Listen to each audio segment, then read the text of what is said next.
Welcome to The Explainer. Today, we are diving deep into a huge story, one that's reshaping the entire Pacific, Japan's historic move away from 70 years of pacifism. And we're going straight to the source, Japan's own Defense White Paper, to break down the strategy behind it all. So, this is the big question, right? For decades, Japan's constitution has limited its military to self-defense, and that's it. But now, that's changing in a really big way. So what's actually driving this massive pivot? Well, according to the Japanese government itself, the answer starts right here. This single sentence from their new Defense White Paper sets an incredibly stark tone. They're basically saying the world has entered a new era of crisis, and Japan has no choice but to change with it. Okay, so to really get why Japan is making this move, you have to see the world the way their defense planners do. The White Paper paints a picture of a security environment that it calls the most severe and complex since the end of World War II. I mean, just look at this. Japan's neighborhood is one of the most crowded, most militarized places on the planet. You can see the sheer scale of the forces all around it, especially the numbers for China in terms of people, ships, and planes. For Tokyo, this isn't some far-off threat. It's the reality right on their doorstep. But it's not just about raw numbers. It's about the tech. And this chart really shows the incredible speed of China's Air Force modernization. You see older jets getting retired, and in their place, a huge surge of advanced 4th and 5th generation fighters, including stealth jets. That is a massive leap in capability. And then you've got North Korea. The pace of its missile program is just relentless. But what's really crucial here is the variety of what they're testing. We're seeing new missile types, some with weird, irregular flight paths that are specifically designed to confuse and get past missile defense systems. That makes them way harder to track and shoot down. The threats laid out in the paper go way beyond just ships and planes, though.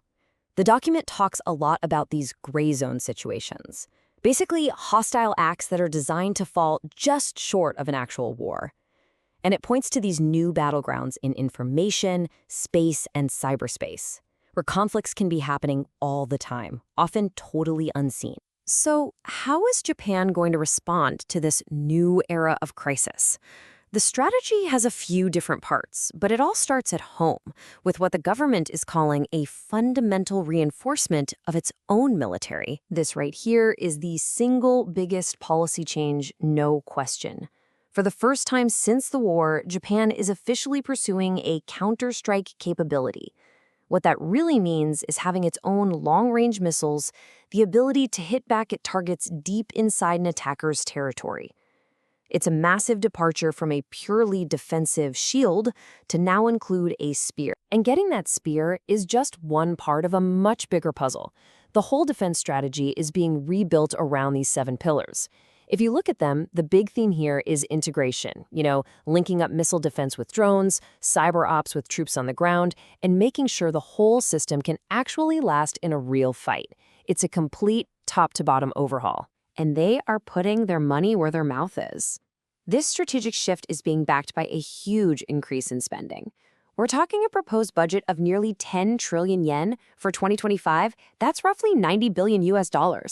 It's a number that pushes Japan much closer to that 2% of GDP benchmark that NATO countries aim for. The new strategy also puts a heavy emphasis on those new domains we talked about. There's a clear recognition that the next war won't just be fought on land, at sea, or in the air. It's going to be decided in space, in cyberspace, and across the electromagnetic spectrum.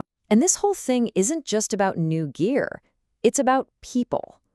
This quote from a sergeant in the new Cyber Defense Command really brings it all home. It shows how a high-level government strategy creates totally new jobs, retraining soldiers to fight on these new, invisible front lines. But Japan has no plans to go it alone. The second major pillar of its entire strategy is to double down and fundamentally strengthen its most critical partnership. Yeah. The white paper could not be any clearer about this.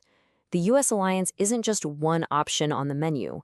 It is the absolute bedrock of Japan's entire security thinking. And they're not just talking about it, they're upgrading the alliance in very real ways. We're seeing big changes. from creating a new joint command so they can fight better together to actually co-producing advanced military gear. The main goal here is to make the two militaries operate like a single, seamless force, especially around Japan's strategic southern islands. Now, the third and final piece of this puzzle is Japan looking beyond just the U.S. and building what it calls a multi-layered network of other partners who see the world in a similar way. The guiding idea behind all of this diplomatic work is something called the Free and Open Indo-Pacific, or FOIP. At its heart, it's about building a team of countries who are all committed to the same basic rules of the road. Rule of law, freedom of the seas, and Japan is positioning itself right at the center of that effort. And honestly, the pace of this is just staggering. Look at this timeline. A new defense treaty with Australia, new joint naval drills with the Philippines, building a next-gen fighter jet with the UK and Italy, a brand new defense initiative with India. It is a full-court press of security diplomacy, with Japan acting as a new hub for all these partnerships. So when you put all these pieces together, the domestic military buildup, a stronger U.S. alliance, and this new network of partners, what does it all actually mean for the future of the region? In a nutshell, this is the transformation. Japan is shifting from a passive, almost wait-and-see posture to one of active deterrence. It's moving from just relying on the old post-war rules to proactively trying to shape its own security environment. And now it's backing that up with some serious military muscle. This quote from a Japanese officer in Washington, D.C. really captures the new feeling inside the system. You can hear it, right? There's this palpable sense that Japan has a new, much bigger responsibility on the world stage, and that other countries are really expecting it to step up. So let's be crystal clear about this.